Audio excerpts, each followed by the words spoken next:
4th grade, at this point you should have tried classroom practice 29 in your workbook, but please watch this video if you want help or if you just want to review and check over your work. I'm going to show you how to do everything on that worksheet in this video. So exercise 1 says classify each sentence. The first sentence says, drive to your brother's house for your nephew's party. So you need to first ask yourself who or what needs to drive to your brother's house for your nephew's party. Who is this whole sentence about? Well, the answer is you. It's you implied. So we're going to write in parentheses up here, you. That is our subject. And what should you do? What's the action? The answer is drive. So drive is a verb. To your brother's house is a prepositional phrase. So put parentheses around it.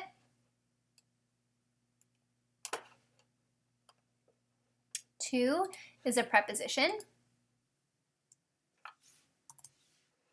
House is the object of the preposition because it is the noun that ends the prepositional phrase. Your is a possessive pronoun adjective. It's actually describing house, so we're going to label it PPA. Brothers is a possessive noun adjective because brother is a noun. It has an apostrophe S and it's describing house. We learned about that this week. So possessive noun adjective.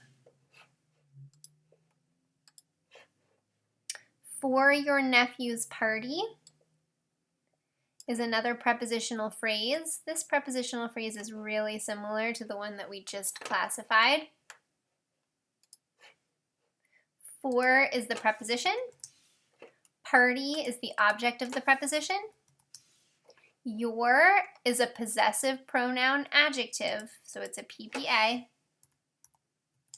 Nephews is a possessive noun adjective because it ends with apostrophe S and it's describing party. Possessive noun adjective. Now let's underline. You can single underline you implied. That's our subject, and the rest of this is predicate. So double underline that. You can make your slash line right here. The type of sentence that it is imperative because it's giving a command.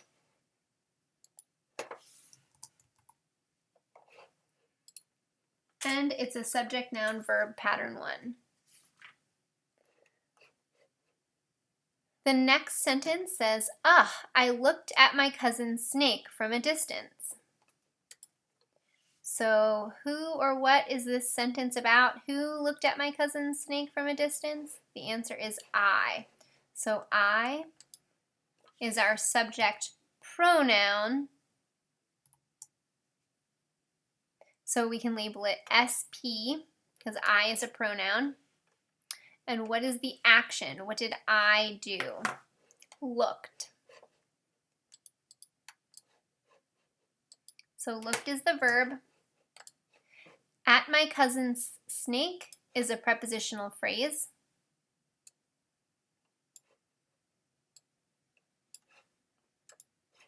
At is a preposition. Snake is the object of the preposition because it ends the prepositional phrase.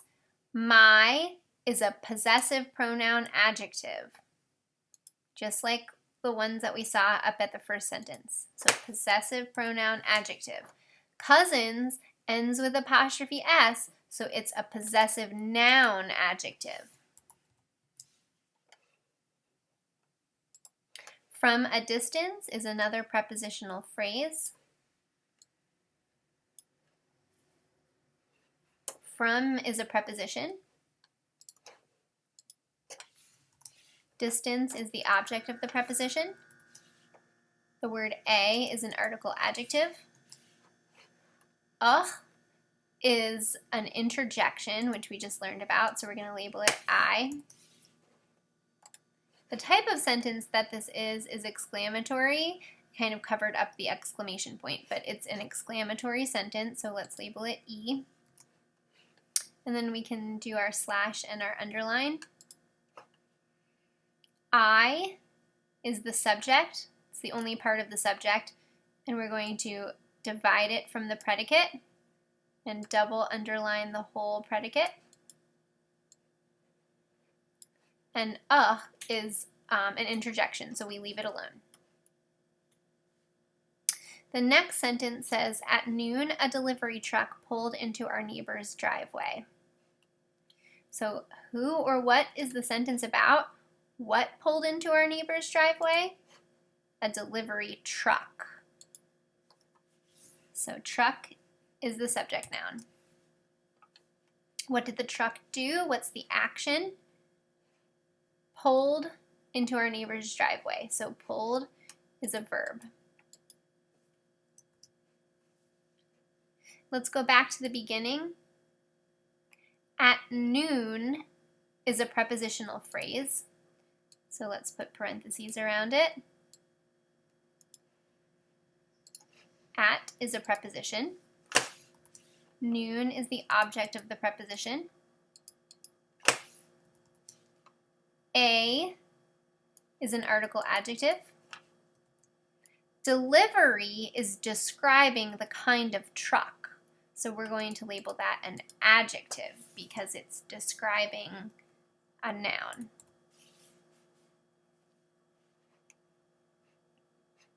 Into our neighbor's driveway is a prepositional phrase. Into is a preposition. Driveway is the object of the preposition. Our is a possessive pronoun adjective. Possessive pronoun adjectives are words like our, her, his, its. Neighbors is a possessive noun adjective because it ends with apostrophe s. It's showing ownership. Possessive noun adjective. And then we can underline and do our slash line. So delivery truck, a delivery truck, that is our subject, and pulled into our neighbor's driveway, that's our predicate. We're going to do our slash line right here.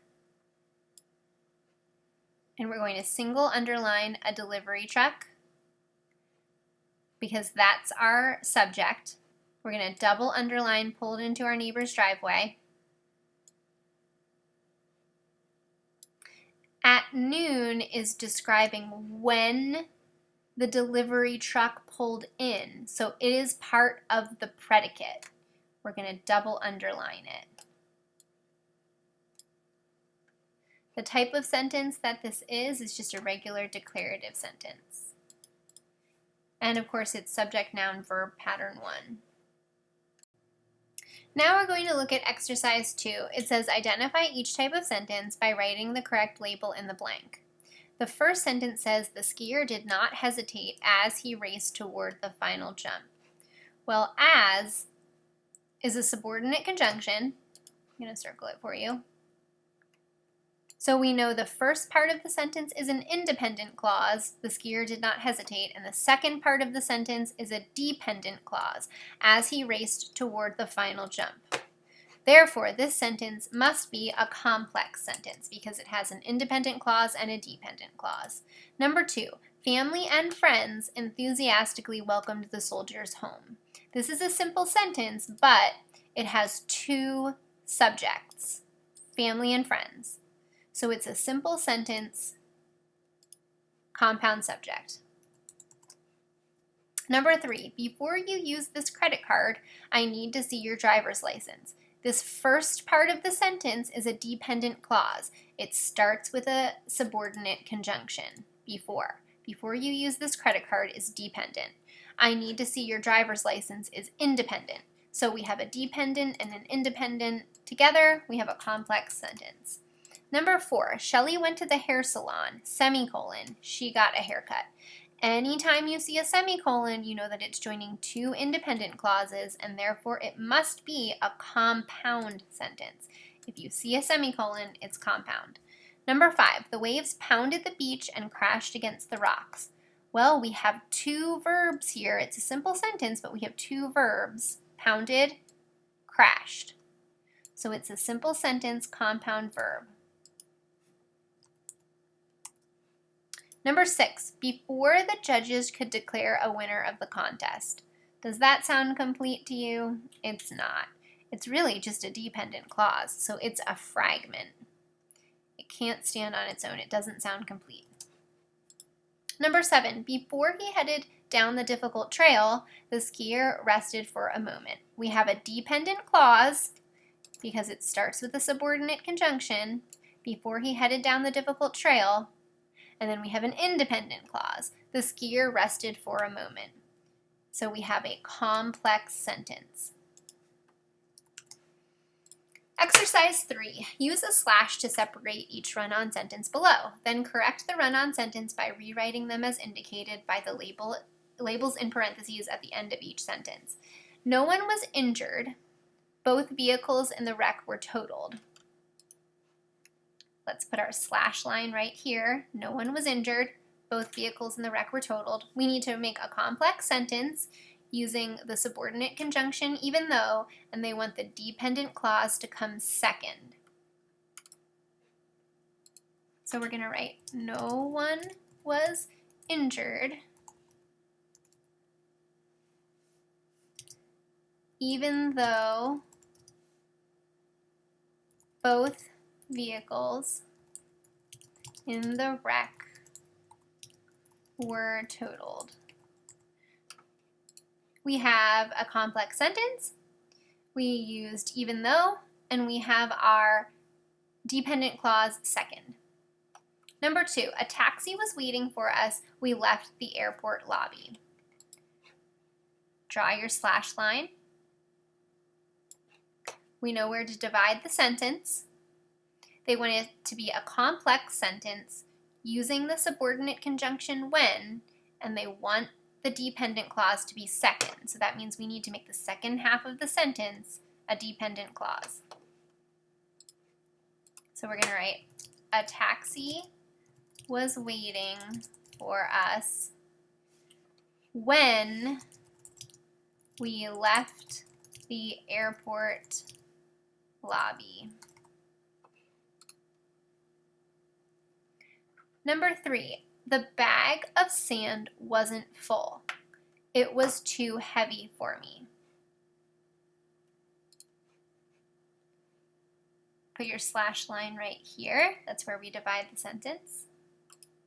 They want it to be a complex sentence using the subordinate conjunction although, but they want the dependent clause to come first. So we need to make this first part of the sentence the dependent clause. So we're going to say, although the bag of sand wasn't full,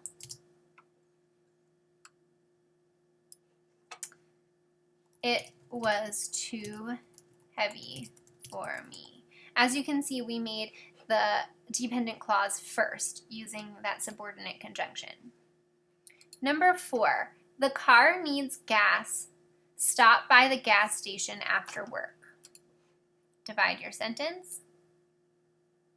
You should be able to hear where it needs to be divided. They want it to be a complex sentence using the subordinate conjunction if, and they want the dependent clause to be first. So it needs to say, if the car needs gas, stop by the gas station after work. We have a complex sentence with if, and our dependent clause is first. So that's how you do it. You don't need to do the last exercise. You can do it if you want, but you don't need to even have that checked. Your parents have the complete answer key for these exercises, so you can ask them to check over your work, or you can look at the answer key with them. It was emailed to them this morning.